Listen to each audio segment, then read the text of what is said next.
Hi, I'm Lisa Greene. We all live in a mind-generated world.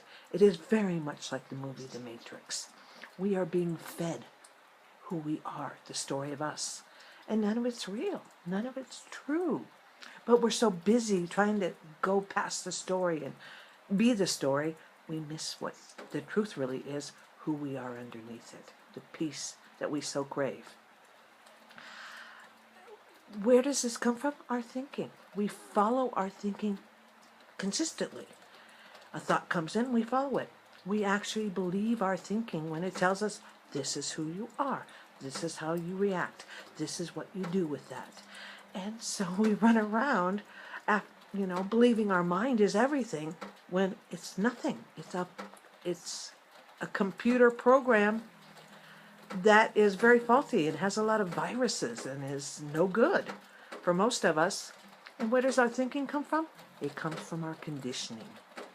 And our conditioning comes from society, our parents, the collective consciousness, what's out there. And what does it do? It screws us up. It tells us things like, you're unworthy, not good enough, you can't do this. And in our conditioning, we're taught not to face our fear or our true feelings, avoid that at any cost, and so we don't get anywhere. We stay in that story. We stay in the matrix. Time to wake up. You start to question that. You start to do your self-inquiry. Is that true? Can you prove that to me, mind? Why should I believe this? And you start to take that apart and you create a space. And in that space, you can begin to wake up to who you really are, the truth of you. What all that other stuff is passing through. Consciousness itself.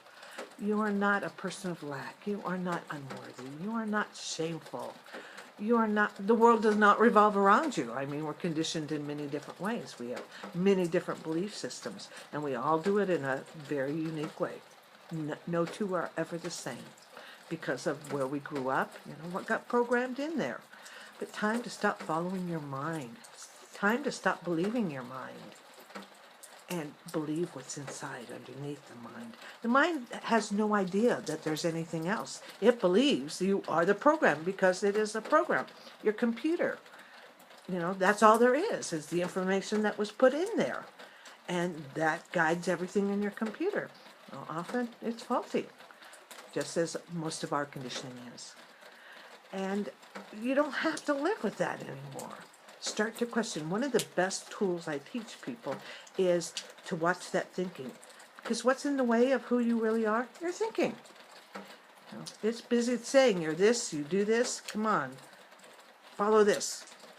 And when you do that, you're so stuck. You wake up in the 3 o'clock in the morning knowing there is something else out there. There is something more to this. Just like the people that were in the Matrix, once in a while would get that stirring. You ready to wake up? Start asking your mind questions. Start looking. Is that thought past or present? Because the mind is all about the past. All your conditioning came from the past, and it's trying to create your future based on the past. So it's trying to get you to stay in that story, to stay in the program, because, of course, that's who you are. And as long as that's who you are, you will never gain abundance. You will never be worthy. You'll never wake up. So just every thought go, past, future. Don't follow the thought. Just see if it's from past and future. Write it down. Keep track. And you'll be amazed at what you'll see. It will be your first step in really waking up.